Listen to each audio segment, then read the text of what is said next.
Welcome to HerMusicWorld. Velkommen til hendes Добро musik. пожаловать. Chào bạn đến với thế Καλώς giới ήρθατε στον Viktайте. Swagatha Benvenuti Onun musiki Dobrodošli. Mabuhay sa mundo ng musika! A podcast with women from the music industry. I couldn't figure out a name or what I wanted to call it.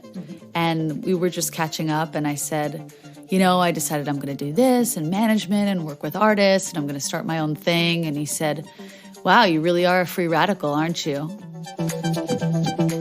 Her first tour in Europe, really as her solo project, she played in France at Bataclan as a part of this Radio Nova night. And she sang Viene de Mi there for the first time. And so I was there with her as her new manager, as a new manager in general, new manager to her. And she gets on stage to sing the song, and everyone was singing the lyrics to the song. I think music really came to me through travel and culture, more so than the music itself. And then it sort of grew from there. Really, when I discovered the whole world music thing, I was like, wait, it's music plus travel. This is it. Obstacles, where do I start? Really, we could talk about obstacles for many hours upon hours. I think there are just as many obstacles as victories, of course. But what she talks about is that every single job, even your most dream job, is going to have a shit sandwich that comes with it, right? And also just in terms of wellness, it's interesting touring with babies, and it was really a revolution for me because you have to go about things in a different way and a different pace, and everyone has to respect it, and that's how it is. Why is music and art not treated like a business and like a regular career? Why do DJs have to fight to get paid? Why do artist professionals, people working at the festivals, why do they think that people who are, don't deserve fair pay and good pay or pay at all? Some people just volunteer for free, I'm so glad to see you here. So I'm going to start with welcome to another episode of HerMusicWorld podcast. And this time I'm having a wonderful person in front of me. Her name is Allie Silver from Free Radical Productions. Do I still say that? Because that's on your webpage. Yes. That is still my company as of today. Hello, Allie. Hello. Thank you so much for having me. And first of all, Free Radical Productions. Can you tell me something about that name? Yes. The name actually came from a good friend of mine, Rafa, who's a music industry colleague of mine from Wapapura. And I was starting, this was actually 10 years ago. This month is the 10th anniversary of my company, which is really exciting. Wow. Happy anniversary. Thank you. And I couldn't figure out a name or what I wanted to call it. Mm-hmm. And we were just catching up and I said, I decided I'm going to do this and management and work with artists and I'm going to start my own thing. And he said, wow, you really are a free radical, aren't you? Oh. And I was like, oh, I am. That's it. So it sort of came from there. It's a name that has been very interesting, actually, because I like this sort of free radical nature of it, of going out there and being a female entrepreneur and having my own business and just sort of going for it. And that's really what resonated with me and sort of carving my own path and in a sort of free and radical way.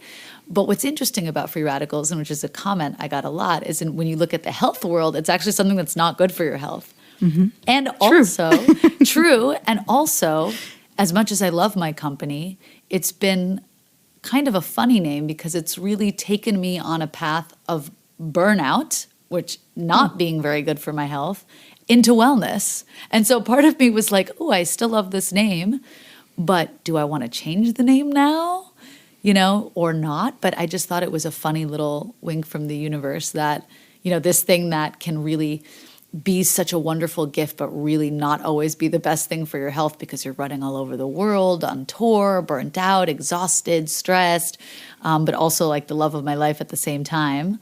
And how that's led me to a lot of my personal and professional wellness journey as well. So it's kind of interesting that it came out that spontaneously, but yeah, for now it's still the name. I assume that the people now heard about your name and the whole story about it, but they still don't know what you're doing. I did some research on your homepage that you already mentioned, and there's a lot on there how you would describe yourself. You are a world music artist manager and aficionado. Do I pronounce that right? Yeah, aficionado. Okay. Band therapist, culture connector, logistics ninja, conference creator, and curator, event producer, and woman of the world. And that is the short version that I copied from your website, but reading about everything you do seems to me like a jack of all trades. How do you manage all that with 24 hours a day and you being just one wonderful person? Wow. It's a good question. It's a question I'm often asking myself because I'm always trying to figure out ways to best do it. But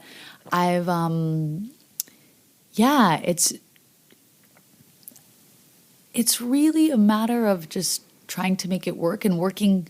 I work a lot in teams, even if it's not always, okay, I have a whole company underneath me, because one of the ways I had many opportunities to turn my artist management business into an artist management company and hire staff and take on more artists. But I really realized what I value most is my freedom. Mm-hmm. And I want to be able to work remote, and I want to be able to go on tour if I want to, and I want to be able to travel to different areas of the world.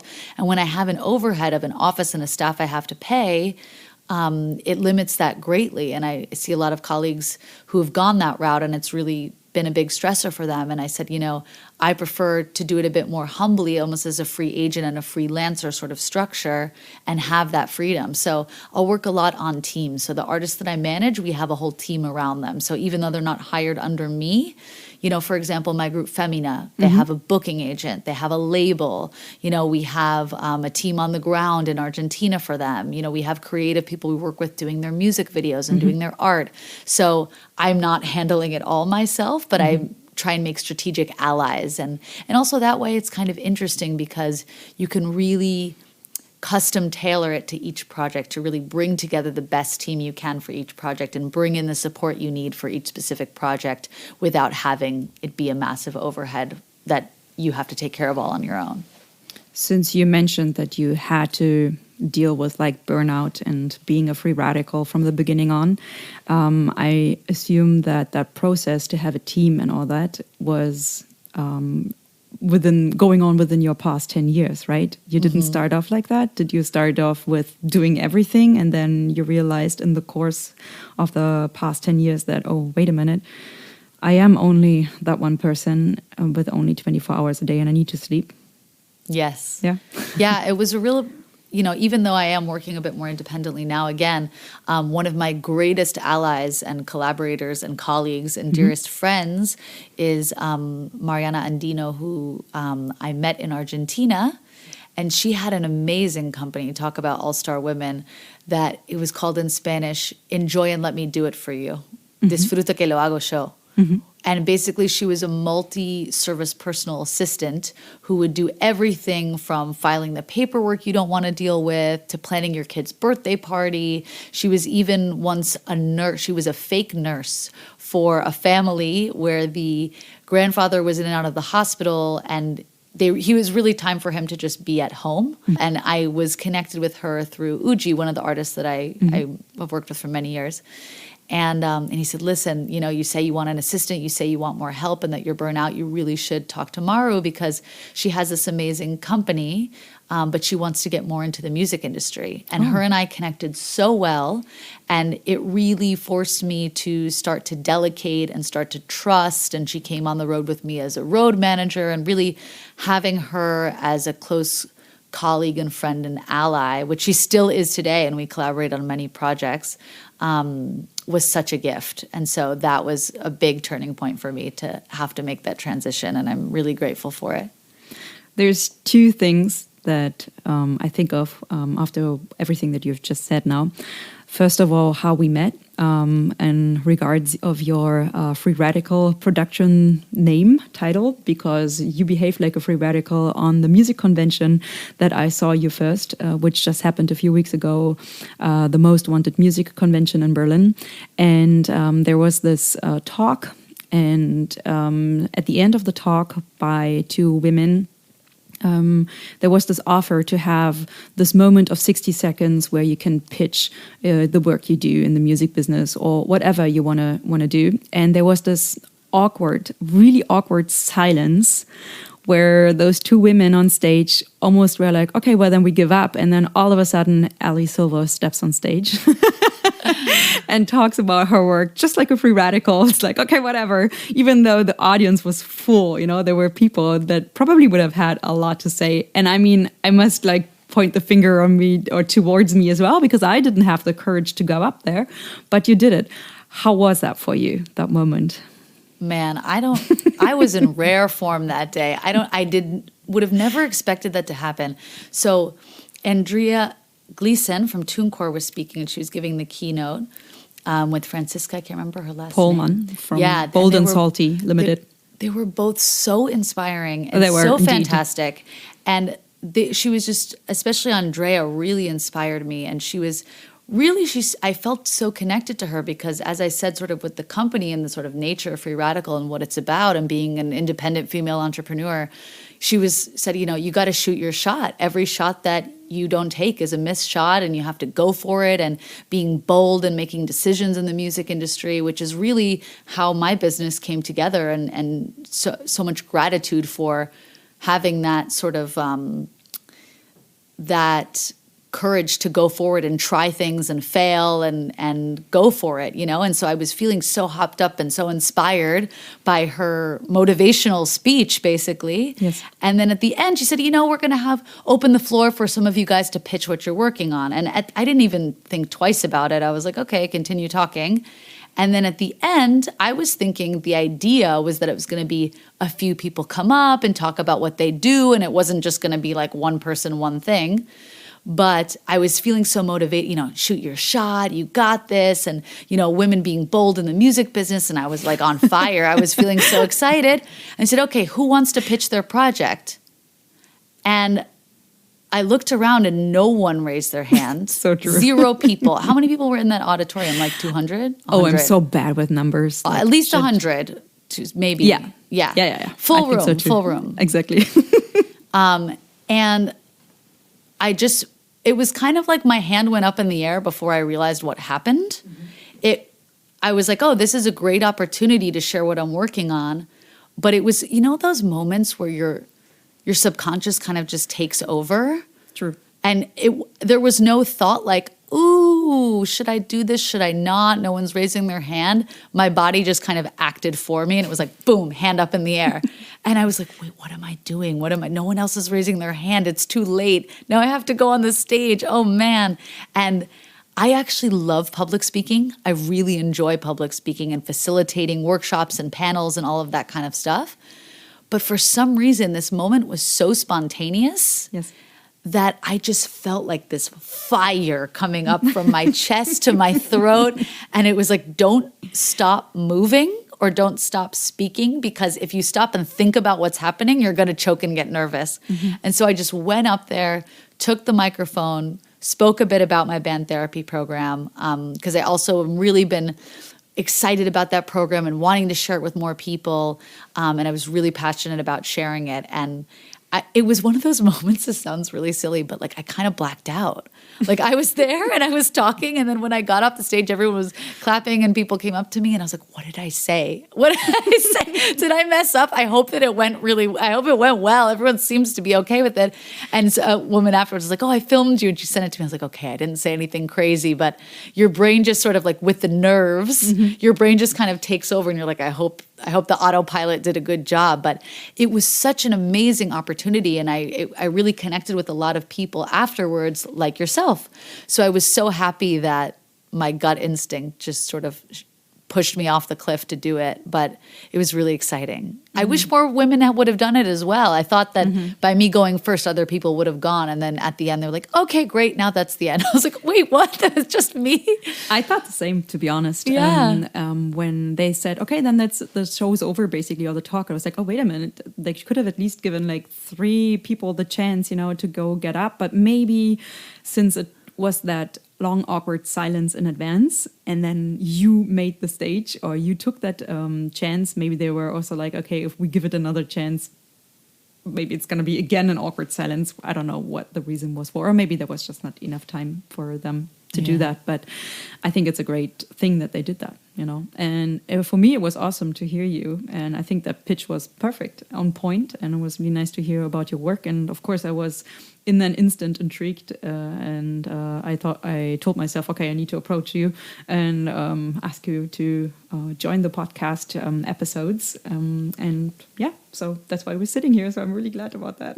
And you know what? Actually, I remember now one of the things that Andrea said, which was that resonated with the most, and that I've always believed in and have tried to use as much as possible in my career, and of course in a humble way, but is the importance of making yourself visible. True. You know, letting people know what you do so they know to invite you. Like if I hadn't gone up on stage, you wouldn't have known about the work that I do or known to invite me to this podcast. So after she had said, you know, shoot your shot, but also the importance of making yourself visible, I was like, if anyone's listening and resonating with what she's saying, you would get on stage right now, you know? So I just felt the call and went for it. Yeah.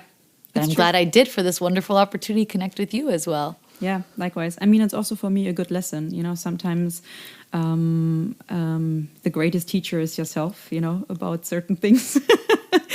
And so I think maybe that was also a good moment for you. That was the second thought I had, because introducing yourself to kind of the work you do and all that. And since you're also a band therapist and you have to deal with all kinds of, I think, challenges, and also like you had the woman that you connected with and the Allie. I think that you going on stage is also aligning with the work that you do, you know, and so that's kind of cool as well as an experience.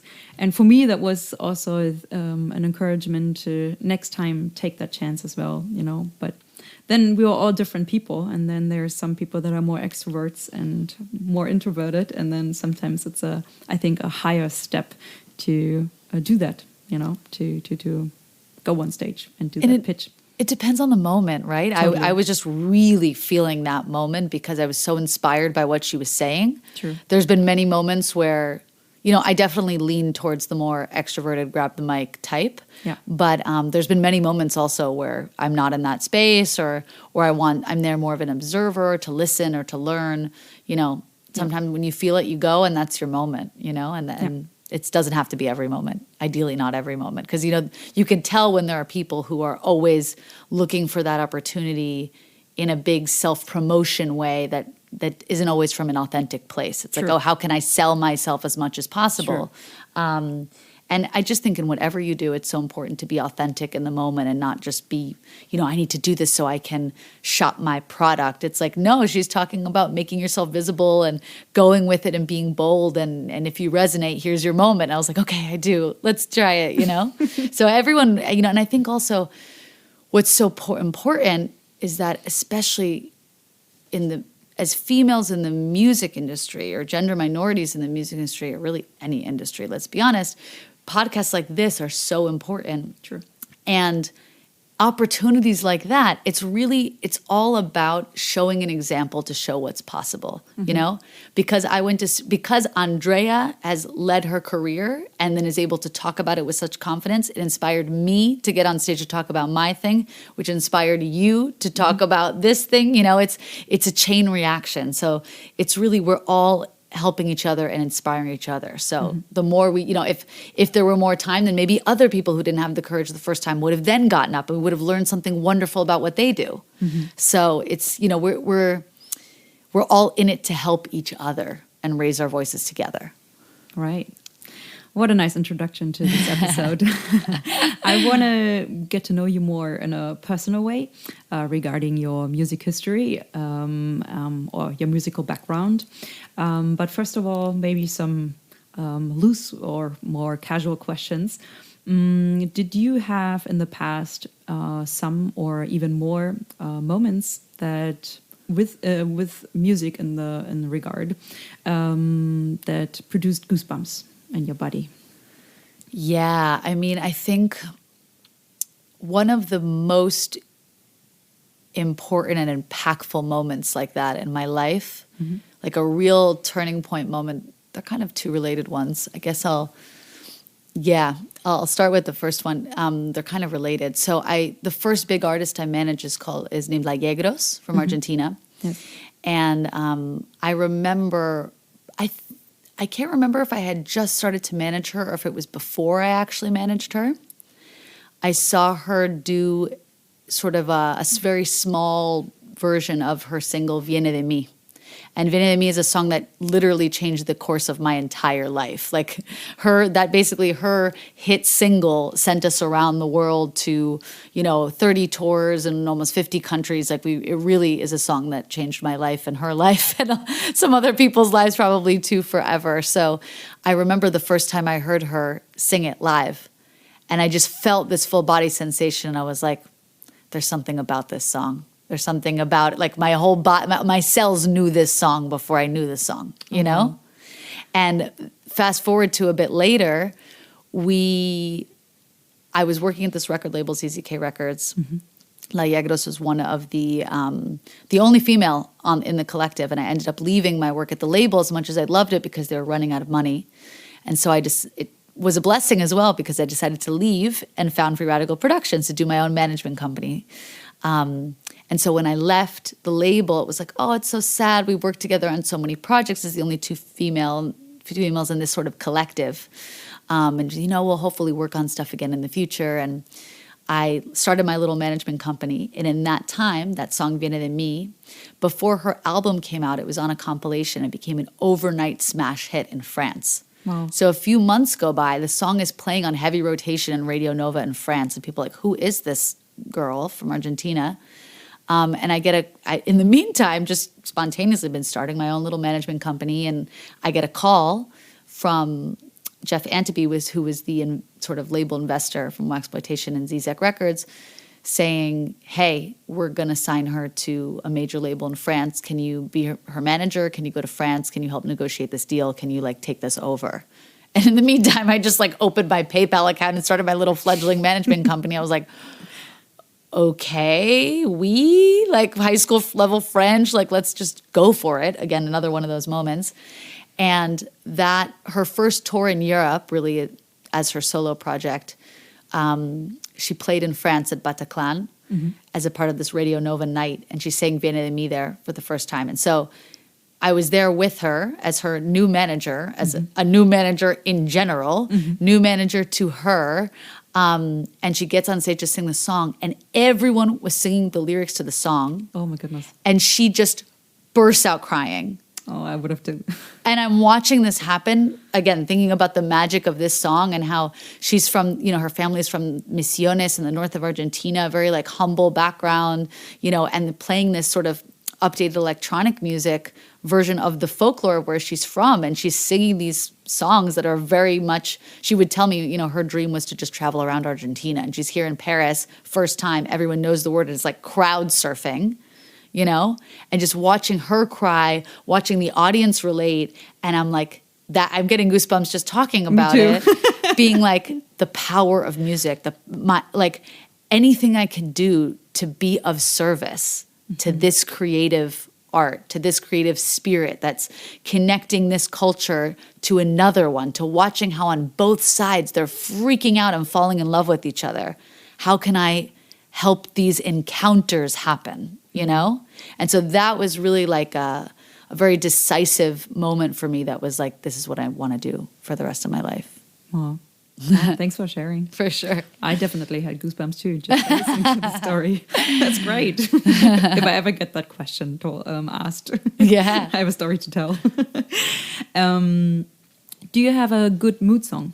And which one is it? I mean, it can change sometimes, Good mood song. Yeah. Oh, I have a very specific one, and I listened to it today. It's There Is a Mountain by Donovan. Because it's I'm a big Donovan fan because he's just freaky and weird and fun and whimsical. And that song is just so strange and so happy that I find if you listen to it, you can't really be in a good mood. So a lot of times when I wake up in the morning and I do my little morning routine and I meditate, I did it today. I'll start the day and just put that song on and just dance around my room or dance around the house or even just listen to it and sort of bop around. Because I find it just puts you in such a fun, good place to conquer whatever you need to do that day. If you're like, oh, I'm in a bad mood, or I'm cranky, or I'm taking myself too seriously, you can't listen to that song without a smile on your face. So it's a helpful tool. We all change when we get older. We have different interests and hobbies and all that. Was there by any chance any music back then that you listened as an adolescent, or maybe a child, that in hindsight you think about, you were like, oh my gosh, what kind of music did I listen to? That's kind of embarrassing. If not, that's okay too. In terms of embarrassing, I mean, some people would think this is embarrassing. I'm a little embarrassed sometimes, but I was a super hardcore Dave Matthews Band fan. Hardcore. Like American jam band era, beanie wearing. I'm wearing a beanie today, actually, in that spirit. Was like super obsessed with Dave Matthews Band. Knew all the words to all the songs and was just like deep in that catalog and moment when I was in high school. You were not alone. Yeah. When I was in 98, when I was in the States, everybody, and like close to Portland, Oregon, I knew so many people that were Dave Matthews Band fans. Oh, yeah. It was definitely, I feel like it was like the Grateful Dead of our era. You know, I'm actually also very into the Grateful Dead, but, you know, it was like that sort of, you know, just giant catalog of songs, and you knew all of them, that kind of a thing. Yeah. I mean, there are many other more like world music and other influences of things that I liked. I was big into Lauryn Hill. I was big into Manu Chao. But in terms of like, oh yeah, that was my funny high school moment, I think Dave Matthews Band takes the cake. I think I still have a lot of the merch at home in my parents' house in Connecticut.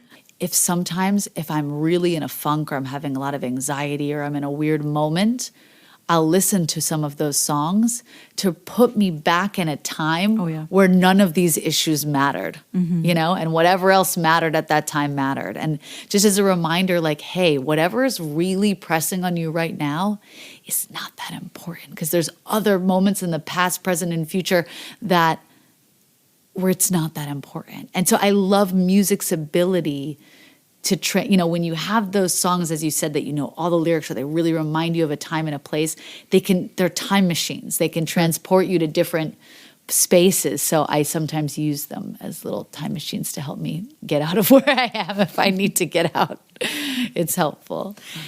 What does come, like, is there a phrase or a certain part of a song that comes into your mind when you say Dave Matthews Band? Because, like, for me, for example, you mentioned Dave Matthews Band, and the first thing that pops into my head is Crash Into Me. That was the hit. That was like the soundtrack of my high school. Right? Yeah. Oh, man.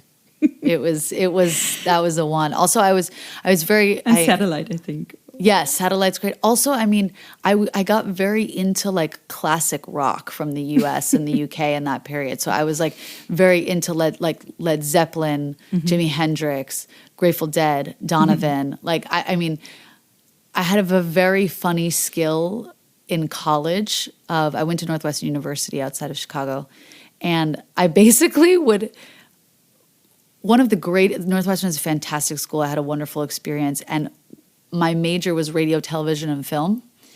And I went there because I thought, I love film events. I thought, like, I love art events. I love Sundance Festival. I want to produce art events. I didn't really want to make movies so much like the rest of my colleagues, but I was like, if I go to this great film school, I can produce big events like Sundance and big art events and festivals. So I went there for that, and got really into radio with all of that. And it's so funny, I just completely lost my train of thought of where I was going with this, with the radio. Dave Matthews Band. What comes to your mind? Was it lyrics? Yeah, probably, like songs and titles. Songs and titles. Wow, I normally don't have such a big brain fart like this one. I saved the moment on stage for this one. What was it about? Film school? I don't remember. But anyways, I'll just pick another one. It was talking about more so like what songs and lyrics really bring you back. Oh, okay. Gotcha. Now I remember. Sorry for that quick digression. Feel free to cut it out or not. But so in my film major, you could take a bunch of, the electives were very flexible. And so as I was going to school and really sort of figuring out my interests, my major was radio, TV, film. Most of the classes were film, but I was able to really dig out interesting courses as I got more and more involved in the music industry. So I could take an art elective and I chose music and gypsies, for example. I had a science elective, I would choose music and the brain. And so that sort of thing, I would sort of weave my interest into that. So I took a class that was, I would think it was Eastern and Western philosophy and literature. And so for my final paper, I ended up writing on sort of like singers from the West, like Donovan, the Beatles, all of that, going to the East to compose and sort of that. So like all of that stuff, I would always like work all my crazy music interests into my studies to find excuses to really be able to just like surround myself and spend time with like all of that stuff. So it was a lot of fun. So I was deep into that and I would try and bring it into school stuff when I could. So you've already mentioned a lot of tidbits regarding your musical path. How come you are a music manager, band therapist? What's your story regarding music? Well, I started because I really don't have any real music instrument background. I was learning the piano a little bit when I was younger, but never really liked my teachers that much. I really didn't engage that much. But I think music really came to me through travel and culture, more so than the music itself. And then it sort of grew from there. But I really always loved to travel. I was really into travel and exploring cultures and was very fortunate that I was able to travel a fair deal with my family from a young age. And so I was fascinated by traveling and exploring. And when I went to school for radio, TV, film, thinking I wanted to do more art event, film event things, I started volunteering at the college radio station and got involved in the world music program. And I just would get lost in the stacks of vinyls and CDs and, going through music from Belize, music from or anywhere, and I had been a fan since I was younger of Manu Chao, and the way that he mixed cultures and sounds and strange things. I loved exploring countries and cultures through music. And so on the radio program, I would love that, like just mentioning the example of Belize, like picking up, a Gary Funa music album and playing the music and listening to it and researching a bit about Gary Funa music and where it's from and sharing that with the audience. So I was using the music to travel and to share that with people. And so even though I didn't, I'm not one of those people who's like, oh, I've had a family that plays guitar in the house all the time. My dad was always a music fan. My grandmother was an opera singer, actually, and I have a history of people in the theater in my family, but not really musicians. And so that was sort of my in. And then from there, really when I discovered the whole world music thing, I was like, wait, it's music plus travel. This is it. That was it. Like at age 17, I was like, this is what I want to do. If there's music conferences or ethnomusicology or whatever it is, like, this is me. This is like, this feels so right in the core of my soul. So that's where I started. And so I was working at the radio station. I got involved with the Chicago World Music Festival, which is the biggest world music festival in the U.S., and have some amazing, wonderful mentors there that are still my colleagues and friends to this day that really helped shape my path in terms of festival production and being exposed to lots of artists from all over the world. And then during that time, when I was studying, I went down to Argentina and got very involved in the music scene there, went to my first music conference there, and then was like, okay, I really want to make this work in the music business. And that's sort of how it started. And so I was working with World Music Festival for a while. I was doing some independent journalism as well. And when I went to Argentina, I started working for this record label, ZZK Records, that mixes electronic music and folklore music. And I was very interested and passionate about that movement in terms of the sort of resurgence of folk culture in the young people and how they're reinterpreting it. And just being in Argentina in my 20s and just it was absolutely fantastic and wild and spontaneous. And, people were just so open with me. It it's such a warm place. And, I remember some artists that I loved and was fans of, you'd meet them and they'd be like, oh, you're cool, you're smart, you dedicate your time to the music business, come to my birthday party. It was very much like they could read you like, oh, are you a cool person who cares about what we care about? My door is open. I don't care who you are. I don't care if you're foreign. I don't care, you have a good energy, be my friend, come into this world. And so I really got into this amazing, dynamic, beautiful music scene and was so warmly welcomed and still am to this day. Even not living in Argentina, I'm still working with artists from there and very close with many of them. And so really to the credit of the Argentine people and their culture, was I able to get so deep in, and it became my passion to share that amazing music scene that they shared with me abroad. And so that's how, working with the label, I was doing that work. And when I left the label, I was super passionate to keep doing that same work of sharing that music with the world. And that's how I got more into artist management. And is that also how you met Femina? Yes. Yes. Oh, my girls, I love them so dearly. Yes, Femina I met a bit later on. I was first working at the record label and working with a group Lula Cruza and La Yegros.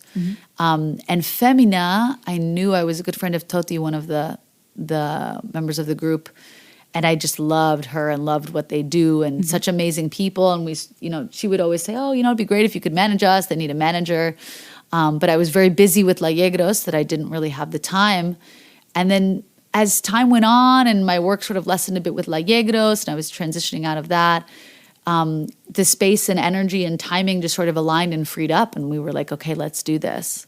And I still work with them and I love them. I mean, they've gone through a lot of transformations as a group as well, especially in the past few years, becoming mothers and changing the members of the band. And but they're really special. And I sometimes say, speaking about artist management, I want to do it less and less, I always say, because it's like adopting a baby. It's like really like their career and their artistic life is my responsibility. And I always want to be getting them the best opportunities and being really active. And I find that can be really draining a lot.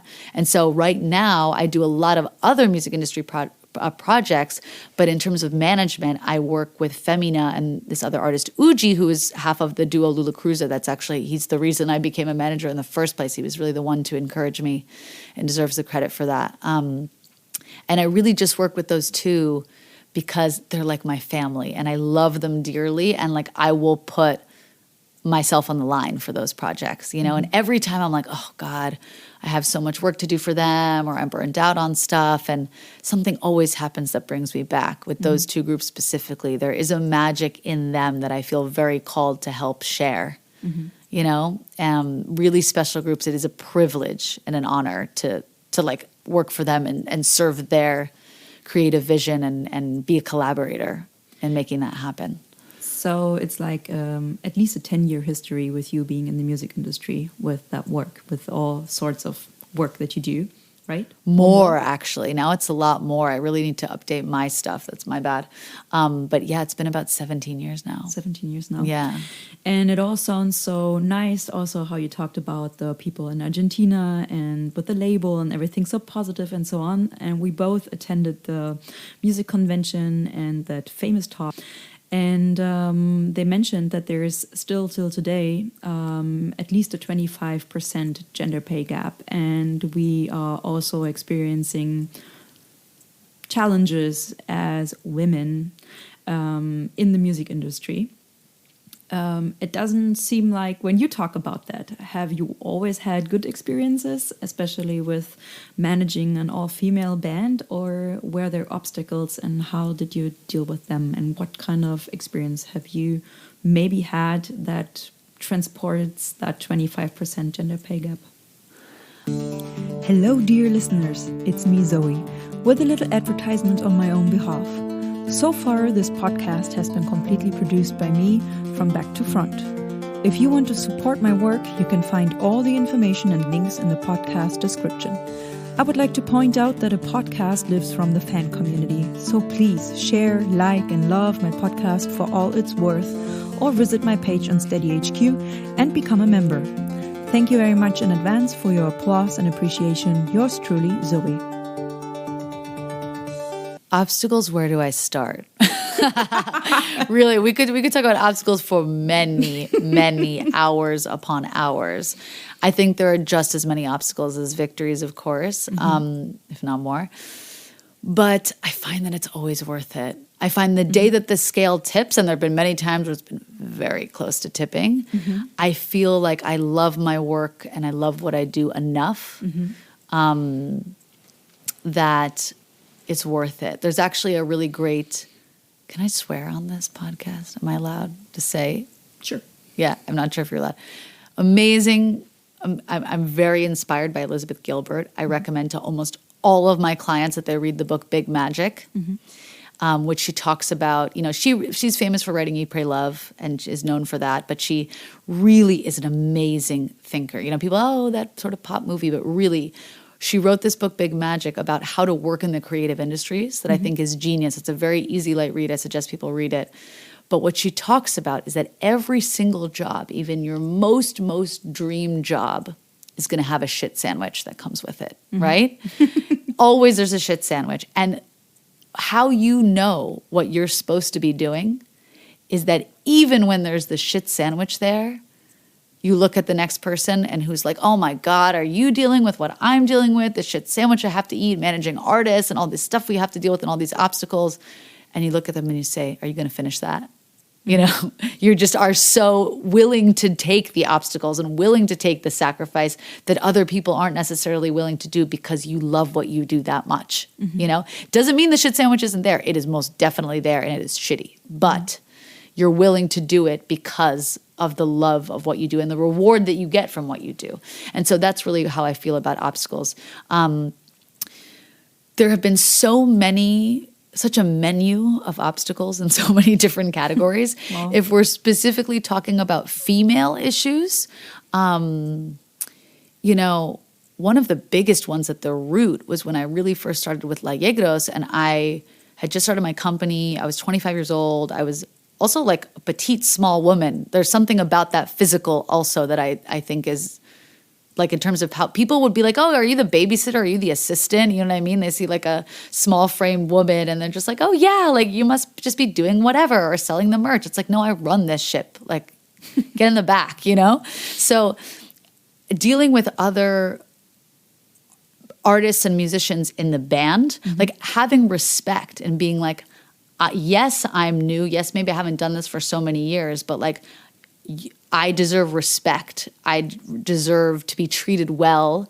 I don't deserve to be pushed around. I deserve to be paid well. I deserve to be paid the same, if not more. You know, it's to really, I really had to get a tough skin, and I'm not someone that comes naturally to, you know? I hear you. You know, it's really a lot of things where I really had to deal with some tough stuff and, you know, like crying, being burnt out and like just dealing with emotions on the road and just having people not respect you and push you around for many years. So that was sort of the foundation of it. But going back actually, you know, that on sort of my own personal level as a female in the music business, but also dealing with Femina, one of the greatest lessons and challenges was when they all started having babies, you know, and it was we were actually speaking about this at Most Wanted Music in the mental health panel as well. You know, it's such an interesting thing to feel with this band that not only are we colleagues, but we feel like a family. We really love each other and take care of each other, and they are sisters. So you're sort of a part of the family. Yeah. And when one of them gets surprise pregnancy, you're like, wow, I'm so excited for you because this is my family that's expanding, but I'm also out of work now for the next 6 months. And how do I handle that? And how does that work? The music industry, especially with how it treats women, there isn't just like, oh, and if you get pregnant, you get pregnancy leave for you and for your team. It doesn't happen, you know? So, you know, I've been on the road with a 1-year-old and a 7-month pregnant singer. Even with Lula Cruzo, we were on the road with Alejandra's baby, you know, and dealing with the financial fact, like you can't play that many shows when you're traveling with a baby or a pregnant singer, you know? And also just in terms of wellness, like, you know, it's interesting touring with babies, and it was really a revolution for me because you have to go about things in a different way and a different pace, and everyone has to respect it. And that's how it is, you know? And when I was managing when I was younger with La Yegueros, I was at least like 5 years younger, at least. Like everyone was in their 30s. She was even older.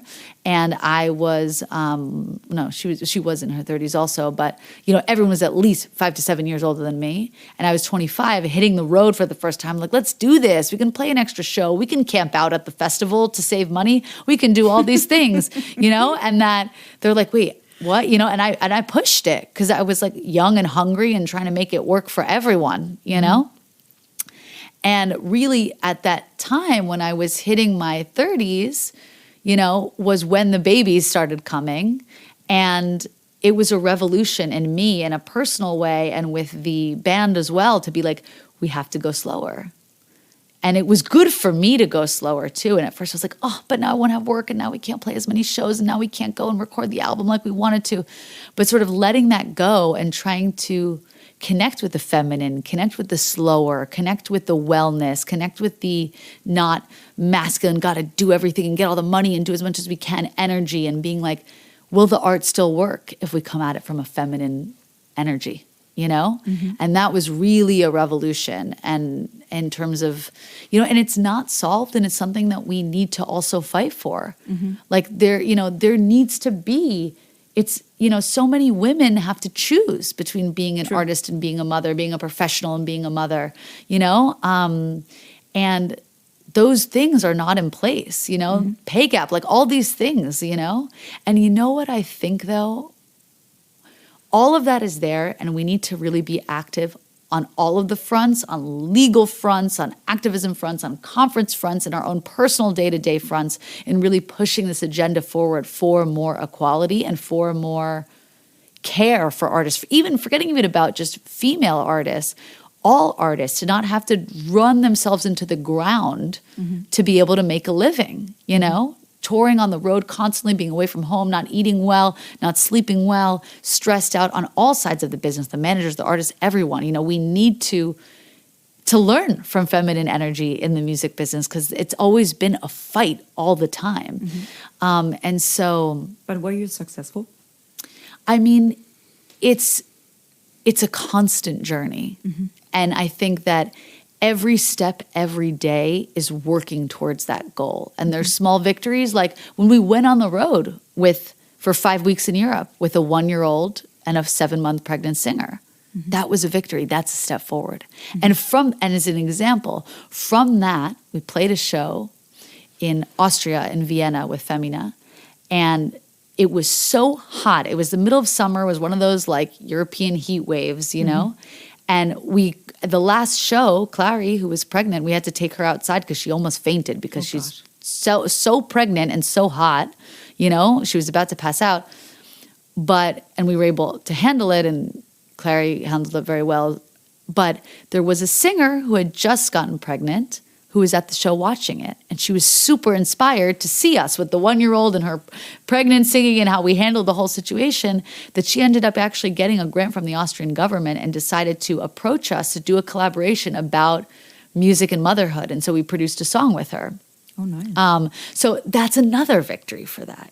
So it's about constantly pushing forward in whatever way you can, whether it's daring to tour, daring to cancel a tour. Pongo, I don't know if Pongo's an artist who just posted based in Portugal, a very controversial thing that was saying, my booking agency pushes me too hard, and I have a daughter and I'm constantly away from home, and they book all these shows for me that are too much and crazy logistics and burn me out, and I have no time. I'm not being the mother that I want to be, and I'm canceling my tour, and I'm sorry, Yeah.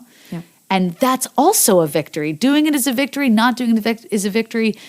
Exploring the fields of what is possible and communicating about it and supporting each other. Like by Pongo doing that, maybe it inspires another artist to cancel an opportunity that isn't healthy and isn't right for her and her family. Or it inspires someone to do it. Wow, what an amazing artist that she can get to that level where she can do that. I want to be like that. I'm going to go for it anyways, And is that also, all those experiences, is that what made you become a band therapist?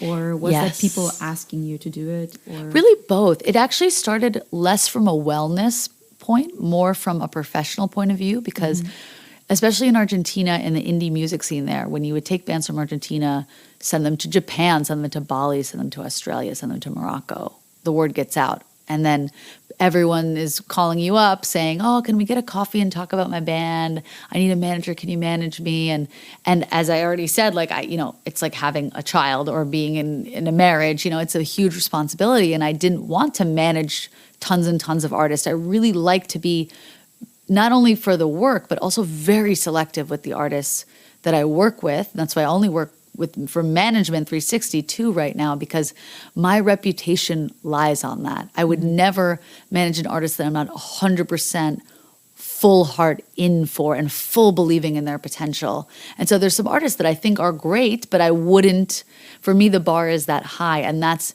also helped my reputation as an artist professional, because they say, oh, if Allie's managing this band, we know it's going to be at a certain level. It's going to be that special, So I was approached a lot, and I thought, yes, I'm very selective about my roster, but I do want to help these artists, and I do have skills and contacts and knowledge that can help them, and I'm delighted to help them, but I need to figure out a way to do this that it's going to work for them and it's going to work for me, and that it's going to be a healthy balance here. And so in the beginning, I was like, oh yeah, I'm just going to get coffee with tons of people, and after it really started to tax me a bit, I said, you know what? What if it's like a therapy session where we come in, we talk about your problems for an hour, and then you pay me and you go home. And that's it. And it's not like management where I'm constantly working and thinking about your project all the time. And so I sort of just set it up like that, like, oh yeah, like professional advice, like Peanuts, where it's like advice 5 cents, and you come up to the booth. It was like one of those things where I was like, cool, I'm going to make a price that's accessible enough for these independent artists and good enough for me to do some sessions. And I never really publicized it in a serious public way, other than just my social networks every once in a blue moon, but just the word got out, word of mouth. And sessions would sort of come in a very free flow, sometimes more, sometimes less. I've been asked to do workshops in different places all over the world, which has been fantastic. And now, especially after the pandemic, and especially after my experiences on the road with groups like Femina, and really realizing how much wellness is at the core of creative processes.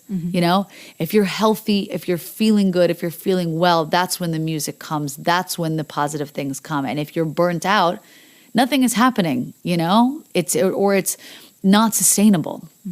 So I sort of, in my own COVID and personal and professional explorations, the sessions became less and less about like, okay, how do I get on a Spotify playlist? And more like, how can I handle the stress of being an independent musician? How can I have the support I need? There's so much DIY these days that really, to be able to support artists in their process, okay, well, I can upload it on Spotify myself, but should I release this music video? How should I do this? And really be able to accompany their process is amazing. And I love it. And I would want to do it all day, every day. I am crazy about it. I love helping artists in that way. So I heard 2 things that you deal with as a band therapist, or a manager as well. One thing is, of course, family and motherhood. The second one I heard is work-life balance. What would you say is the third thing that you have always encountered as a band therapist that artists or musicians deal with? I think work-life balance, basically going back to point 2, is like almost organization. Okay. It's like work-life balance, but also from them organizing in their head their professional steps that they need to move forward. So that's like one of the biggest ones, which is 2, which we talked about. But I would say number 3 is really what band therapy mainly is seeing an artist and seeing their potential and being like, okay, what are the strengths of this person? What are the weaknesses of this person? How can they be in their most authentic self in their creativity? And how can we turn up the volume on that? Because what is so interesting about, there's so many bands, there's so much music, there's more and more and more coming out there every day. What's unique about you? What's special about you? And there's always an answer to that, Because just like snowflakes, cheesy as the example is, we're all different. There's no two alike. No two human beings experience the world in the same way with the same eyes. So every artist does have something unique to say. Even if it's not your favorite, even if it's not your taste, they do have something unique to say. And what is special and unique about what they have to say? So it's about getting to the core of that and figuring out that world, that universe of how they experience life as a human being and as an artist, and defining that universe, even if it changes on the next album, and sharing that uniqueness with everyone. So like that's really like the core of what we try and get at in the work that we do together. What would you advise, because you probably had that before, or that encounter, what would you give an advice for an artist that is maybe on the brink of becoming not famous, but becoming into that position to be able to afford life via doing their respective art form, but not being there yet? And what kind of advice do you give them if they have to maybe do a job to pay for life, and being in a difficult position of having not energy anymore to do the art form because you need to do a job in order to be able to pay for life? You know, I mean, that's usually a big issue, I would say, with artists being on that path to live off of your art form. Big Magic talks a lot about this, and that's why it's been such an inspiration to me and also my work with clients. So I highly recommend, if there's anyone who's on that fence, read that book. It will help a lot. And one of the best pieces of advice, it's so glamorized to only work from your art, but that's not always the best way. It's not always the best thing for people. Even in my business, I do like 5 different things. I manage artists, I do band therapy, I give workshops, I help produce festivals and events, I also do tour logistics for bands. Having varied income sources is actually a great way sometimes to help creativity flow. Yes, you do need to make time for your project, but there are so many artists that make themselves suffer because they think they need to live only from composing music and putting it out there. And that's not always the case. And that's not always the best, you know? Sometimes having the security to give you the mental stability and clarity and life stability to be able to flourish creatively is really important. So if you are in that space that, okay, I do need to have a day job, I do need to, you know, I haven't fully transitioned to be full-time rock star touring artist yet, it's okay. It's okay. Know that that's okay. But as an example, when I was in Chicago, when I was sort of off season at the festival, I was working a customer service job at this music school that's very famous called the Old Town School of Folk Music. It's kind of like an old folk institution. And I was answering phones. Nothing glamorous about that. But I could, because of my job, I could go to all these concerts that were there for free. I got to meet and network with cool people in the music business, and I got to take music classes for free and dance classes.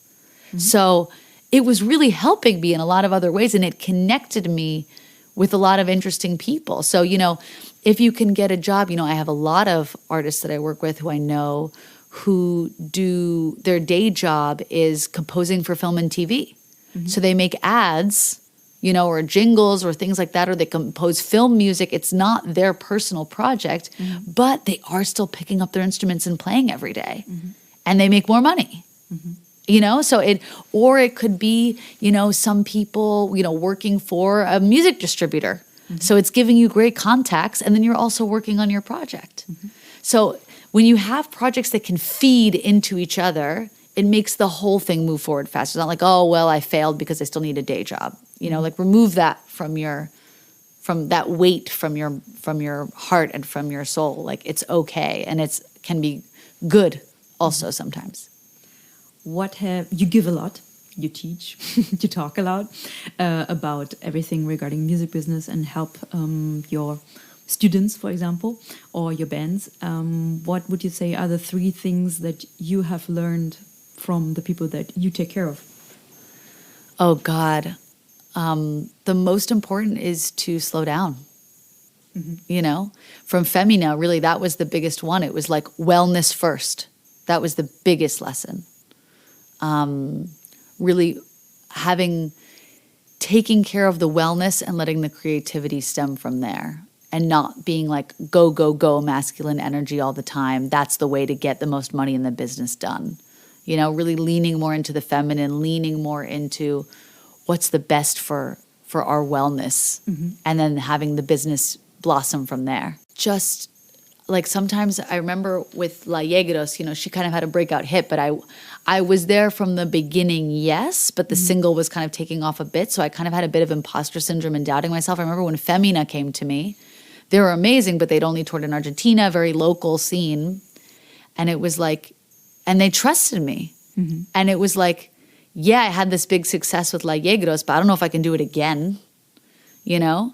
And that trust to be like, let's try it. Let's do it. Let's go for it. And so having those clients and those people trust in me allowed me to trust in myself. And it happened again, you know? And we toured the world, like did really well touring with Femina. It was different project, different venues and different level, obviously. But, you know, had them playing on KEXP and having regular income stream coming from that and having their career blossom internationally in a whole way in their own style. From that trust. It's like working with teams, you know, when people trust you, you trust yourself.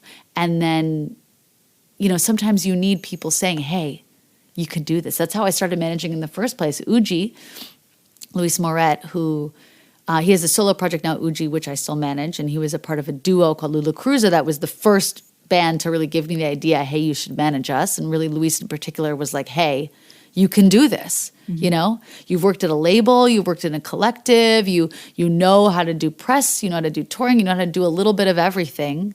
I trust you. More than I trusted myself, you know? He was like, try it. You have the skills. You can do it. And especially speaking about women in the music industry, that's one of the most important things to, you know, it's very often that women have the belief, if I haven't done it before, if I haven't done it exactly before, I can't promise you that I'm going to do it and I'm going to be the best. You know, men take the leap, and it's good to learn from the men in our lives in that way, where you know, they haven't done something like, yeah, I could do that. I'll do it. I'll jump off the cliff. I got it. I can do it. I've learned enough that I can figure it out. You know, and that's the female perspective and energy isn't so often that way. And so learning from that, and my clients that have taught me to trust in myself, you know, it's a feedback loop. It's like I put the faith into my artists when I have band therapy clients. Hey, you can do this. You can, you know, and then they feel the confidence to be able to do what they need to do. Sometimes it's sharing that trust. And those were two things. I need one more, I guess, right? Are we good? We're good. That's already like, you know. There's so much. You could just go on forever and ever. So you started, you learned or studied radio, TV, and what was film. It? Film. And you also had a small show on BBC, right? I just did this one-off podcast, or either one or two podcasts for them, just as like a sort of an overview of Argentine music scene stuff. And do you still continue to do radio shows or podcasts nowadays? Not as much, but let this be a call out there that I would love to do more. So if anyone's interested, hit me up. I used to do it a lot more. And then I just, you know, got busy with management. I haven't really pursued the journalism stuff as much. But there's something about being on the radio that's really magic, because it's that I loved the role for many years of being like the explorer, where it's like, I'm going to go out there and discover and curate music and pick my favorites. And then I'm going to go on and tell you about it. And I'm going to share my excitement with you about it. And I'm going to share this culture with you, you know, and I really love that. I love that type of work. But I find now I'm trying to do it in more of the event space. So it's like, okay, I can pick artists and plan an event with them, you know, that sort of a thing. There's something about that curatorial aspect that really resonates with me. And I just love finding amazing talent and sharing it with people, whether it's radio, whether it's events, whether it's the artists that I pick to manage or anything. At the end of the episodes, I usually ask, what kind of change would you like to see, especially in the music industry, in the next coming years or decades? I think that one thing you will definitely say is to make it easier for female musicians in the music industry so they have a chance to perform and still get money and so on. You mentioned that also legally there needs to be some changes. Is there anything beyond that that you would like to see a change in? You know, we had a very interesting discussion in Most Wanted Music on this mental health panel. And I guess my biggest sort of burning fight and question is, why is music and art not treated like a business and like a regular career?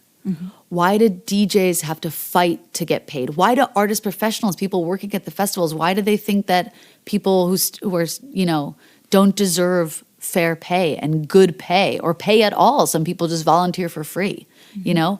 Why is our creative work that we do not seen and respected as work? A, work, B, work that deserves regular pay, you know? And, you know, in the same way, you're working a job as a singer, you need to take pregnancy leave. Why is that not paid for? It would be an outrage if in any other job you didn't get that, but in music it's not a thing, you know? Why is it that if I'm working in production, I need to fight to get paid all the time and fight for normal wages and salaries? Like, you know, why is our work not seen as important? It is the work that gives people the spice and the joy and the connection to creativity. It's some of the most important work because it allows us to enjoy our life in our free time. Why is that not seen as important? Why are there not laws in place to protect that? Why are there not salaries that can give people the ease to do? Why is it always a fight for freelancers in music and for artists? You know, if we had the wellness and the support and the stability to be able to do what we do, like an amazing example, it obviously has its drawbacks as well, but is in France. France has an amazing system with the intermittence system, where if you declare a certain amount of shows and rehearsals you do per year, the government understands and respects that if you're an artist, you can't sing 9 to 5. So they supplement your income that you declare to sort of fill out the rest of the time to allow you to be an artist.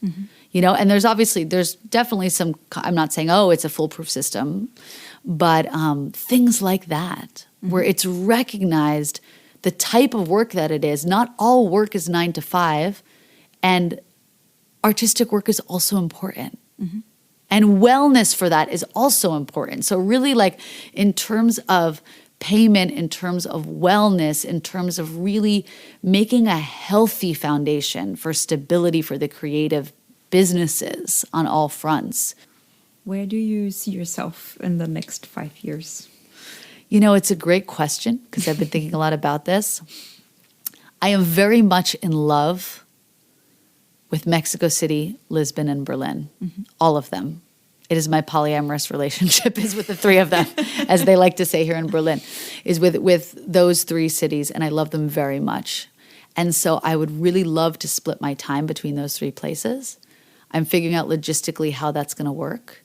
And I would really love in the next 5 years to sort of set up a place to live or some sort of more of a community in nature and be able to go back and forth to the city and creative events and really like have a place in the city and have a place more in nature that I can go back and forth between and really build community in that way. Like I really miss that. And I think that this moment, you know, it's been said in astrology and all these crazy things as well. I don't even know what exactly to call it. Is like we're going back to this community mindset where it's like if I have a daughter and I need to go somewhere like that she can just go to the neighbor's house. It's not this like isolated everyone fighting for themselves all the time. We live in community, we cook in community. It doesn't mean it needs to be a hippie community, but the idea of living near people you care about and supporting each other, you know, near and far, and really making it easier and not being so alone. And I think that bringing that into my life and my work in a lot of ways is the change that's going to happen. And I'm also, I mentioned in the speech very quickly, but a lot of my experiences through band therapy and exploring the wellness sector has made me fascinated by hypnotherapy, and I'm training to be a hypnotherapist as well. Maybe it sounds cheesy, but I really feel in my heart of hearts, in the depth of my soul, whether it's with band therapy or hypnotherapy, my purpose is to help people realize their potential within themselves. You know, as they say, it's not the healer that does it. You heal yourself, and I'm here to help facilitate that for yourself. You know, you decide if it's going to happen or not. You make it happen or not. And so I just feel so much humble joy to be able to be of service. Like when you have an artist, like one of my dearest artists, Maria Jose Montijo, amazing artist. Everyone should look her up and check her out. She's coming out with a new album soon, and she's fire. I love it. You know, when we first started working together a few years ago, she was saying, you know, there are these dream producers from the South American scene, and I write them, they don't write back to me, but I doubt they would ever want to work with me. And I was like, girl, you're so talented. Like, let me connect you with them. She did an album that's produced by all of these dream producers of her now. If we were to show her back then, like, look at this album, she'd be like, wait, what? But she did it. She made it happen. Her talent is good enough. She is good enough. If she didn't maybe have that perspective, that little extra push and that little extra connect, maybe it wouldn't have happened, but she is there, you know? And if there's anything I could do to help make that happen, or just help her believe that it can happen so she makes it happen, I am so glad. I am so, so glad. Like, we all need to be there to support each other. We are all so amazed, especially working with artists. Yeah. Even if I work with artists, sometimes their music is not my style, but they have so much to share, and they're so unique, and there is an audience for that. So if we can help them unlock their greatest potential, everyone can share their highest of the high gifts with everyone, whether it's being a friend, being an artist, being a good worker, being a good person, expressing your talent, whatever it is. If we can help each other unlock our best selves, I am there for it. I will do whatever I can. Are these the last words that we're going to share with the audience, Allie, or is there anything else that you would like to put on top beyond all the wise words that you've already shared with us? Oh, man. I want to share a quote because it has to do with the last thing. I need to find where. I don't know. I'm going to get it. Okay. So speaking of like being of service and helping people unlock their potential, there was this, I'm really inspired on sort of my like more spiritual tip. Really, I love Wayne Dwyer. I've been really interested in his books and his interpretation of the Tao Te Ching and all of that. Really recommend his stuff. And in one of his books, he had a quote, just speaking of being of service to the creative process. This is sort of like the summary of how I feel about it. I heard this quote and I was just like, hell yes. So I'll share it with you. It's by Robin Tagore. I slept and dreamt that life was joy. I awoke and saw that life was service. I acted and behold, service was joy. And that's really how I feel about what I get to do in my life. I feel so grateful and so lucky that I am surrounded by so many amazing artists who inspire me every single day. And it is just my greatest joy to be of service to them in whatever way I can. Wow. Thank you, Allie. That was a very insightful talk. Thank you. I loved it. I'm so glad we met. I'm so glad that I had that crazy moment that pushed my butt up on stage. So we got to meet and do this. And I can't wait to listen to the other episodes of the podcast and hear more inspiring stories. Thank you. And I'm really happy. I'm looking forward to actually broadcast this episode. Maybe that's going to be the next one. I don't know. I'm not sure yet, but great. And thank you very much for your time and for inviting me in your temporary home here in Neukölln, Berlin. Yes, you're most welcome. Goodbye to the audience, and hear you next time with the next episode with whatever person I find, women I find in the music industry. Oh, and also if anyone wants to connect or reach out, feel free. I'm sure you'll post the networks, Definitely. But you can find me on Instagram at Viva Free Radical, VIVA, FREE Radical. Feel free to reach out, connect, any feedback, ideas, anything. I love connecting with people just like as we did today.